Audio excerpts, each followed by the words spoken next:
देखिए हर खबर यहीं पर। सब्सक्राइब कीजिए TV9 भारतवर्ष।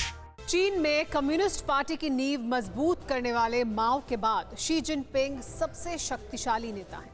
2018 में चीन के संविधान संशोधन के बाद जिनपिंग चाहे तो आजीवन चीन के राष्ट्रपति रह सकते हैं। चीन में जिनपिंग की सरकार के खिलाफ जुबान खोलने की हिम्मत शायद ही कोई कर सकता है। सवाल यह है कि जिस चीन में सत्ता इतनी ताकतवर है, उसके खिलाफ हत्या जैसी साजिश अंजाम देने के बारे में कोई सोच भी कैसे सकता है। इतना जरूर है कि जिनपिंग को सत्ता से हटाने की कोशिश पहले भी होती रही है। 2017 में जिनपिंग की सरकार के कुछ मंत्रियों ने उन्हें सत्ता से बेदखल करने की कोशिश की थी।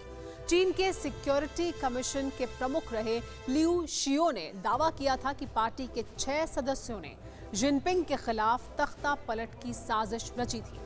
भ्रष्टाचार के खिलाफ छेड़ी गई थी शी जिनपिंग की मुहिम के बाद पार्टी के इन सदस्यों को या तो गिरफ्तार कर लिया गया या जेल में डाल दिया गया। यानी चीन में सत्ता के खिलाफ बोलने की सजा या तो मौत है या फिर जिंदगी भर के लिए सलाखें। वुहान की लैब से यूरोप भागने वाले चीनी वैज्ञानिक ने भी बागी तेवर अपना लिए थे। चीन की लैब में मानवता के खिलाफ होने वाली साजिशों को दुनिया को बताने का फैसला किया था। फिलहाल आपको कोरोना वाली किलर लैब के शहर वुहान में लिए चलते हैं, जहां चीन का एक और झूठ नजर आ रहा है। चंद घंटे पहले की ये तस्वीरें वुहान के उसी सी फूड मार्केट की हैं, जिसे दुनिया भर में कोरोना महामारी के लिए जिम्मेदार माना जाता है। वुहान का ये मीट बाजार फिर से खुल गया है। चीन का दावा है कि बाजार में अब किसी भी तरह के जंगली जानवरों का मांस नहीं बेचा जाएगा। चमगादड़ के मांस पर भी प्रतिबंध लगा दिया गया है। लेकिन क्या यह सच है? चीन के एक पत्रकार यही पता लगाने वुहान के सी फूड मार्केट पहुंचे। 我问一下，这个市场有多少年了？这市场十几年。十几年。您在这干了多长时间了？十几年了。 वुहान में लॉकडाउन खत्म हुए 3 हफ्ते हो चुके हैं, इसलिए लोग भी नजर आ रहे थे। लेकिन क्या अब भी यहाँ जंगली जानवर या जिंदा जानवर बेचे जाते हैं? इस बारे में बाजार में काम करने वाले कई दुकानदारों से पूछने की कोशिश की गई, लेकिन किसी ने जवाब नहीं दिया। आगे की कतार में सब्जियों की दुकानें लगाई गई थी, इसलिए ये पता लगाना भी मुश्किल था। लेकिन थोड़ा अंदर जाने पर चीन के पाप का खुलासा हो जाता है। सामने कई तरह के मीट की दुकानें नजर आ रही थी। 这肉是腌过的是吗？还是？哎，腌过的3年。拿骨头，拿骨头。有活鸡吗？活鸡都是活鸡杀的。什么时候杀的？早上杀的。今天早上杀的。对。那现在还能买到活鸡吗？现在没有，这个市场里面不能卖。 दुकान में जिंदा मुर्गा बेचने से इनकार कर दिया, लेकिन यह भी बताया कि थोड़ा और आगे जाने पर सभी तरह के जानवरों के मीट मिल सकते हैं। यानी एक तरफ चीन दुनिया के सामने सुधरने का ढोंग कर रहा है, वहीं चोरी छिपे उसकी हर तरह की करतूतें भी जारी हैं, जिससे दुनिया में कोहराम मचा है। 200 से ज्यादा देश हैं धरती पर, 7 अरब से ज्यादा की आबादी है, लेकिन इंसान की काबिलियत को चुनौती देती सैकड़ों तरह की बीमारियां भी हैं। आज नहीं तो कल धरती से कोरोना वायरस की हमेशा के लिए विदाई होनी ही है, लेकिन चीन के झूठ और मक्कारी को आने वाली नस्लें भी माफ नहीं करेंगी। वैसे चीन ने आज फिर सफाई दी है।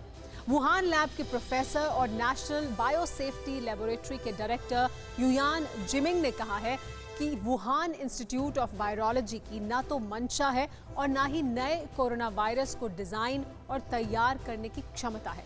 इसके अलावा सार्स कोविड-2 जीनोम से ऐसी कोई जानकारी सामने नहीं आई जिससे ये संकेत मिले कि वायरस को इंसान ने बनाया है। इसलिए लैब को बदनाम करने वाले दावे का कोई आधार नहीं है और मौजूदा सबूतों से मेल भी नहीं खाता है। खैर, चीन इस तरह का झूठ कई बार बोल चुका है, लेकिन सच्चाई अब दुनिया को भी पता है। वैसे चीन से आज एक सुकून देने वाली तस्वीर भी सामने आई है। 3 महीने बाद चीन में स्कूल खोल दिए गए हैं।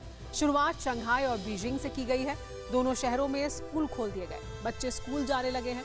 हालांकि अभी बच्चों को स्कूल लाइफ में कुछ बदलाव भी देखने पड़ रहे हैं। स्कूल गेट पर हर बच्चे के शरीर का तापमान चेक किया जाता है। बच्चों को ऐप पर ग्रीन हेल्थ कोड भी दिखाना होता है। सिर पर हेडबैंड और मास्क जरूरी है। इसके अलावा खेलकूद के दौरान सोशल डिस्टेंसिंग भी रखनी होगी। हमारे देश में लेकिन फिलहाल लॉकडाउन है। अगले कुछ महीने तक स्कूलों के खुलने की कोई उम्मीद नहीं है। बच्चे घरों की दहलीज नहीं लांघ रहे हैं। गाड़ियों का शोर थमा हुआ है। इसलिए लॉकडाउन के दौरान हैरान करने वाली तस्वीरें भी सामने आ रही हैं। ऐसी ही तस्वीर लखनऊ से सामने आई। लखनऊ के सरोजनी नगर इलाके में एक तेंदुआ रिहायशी इलाके में देखा गया। तस्वीरों में देखा जा सकता है कि किस तरह तेंदुआ आंगन में दाखिल होता है और कुत्ते को उठा कर ले जाता है। खास बात यह है कि तेंदुए की ये एंट्री घनी आबादी वाले इलाके में देखी गई, जिससे लोगों में अब खौफ भी है। पिछले 1 महीने के दौरान देश के अलग अलग इलाकों से ऐसी कई तस्वीरें सामने आ चुकी हैं, जब जंगल का दायरा छोड़कर जंगली जानवर रिहायशी इलाकों में दाखिल हुए। कोरोना से जंग लेकिन अभी लंबी है। ऐसी तस्वीरें आगे भी आती रहेंगी।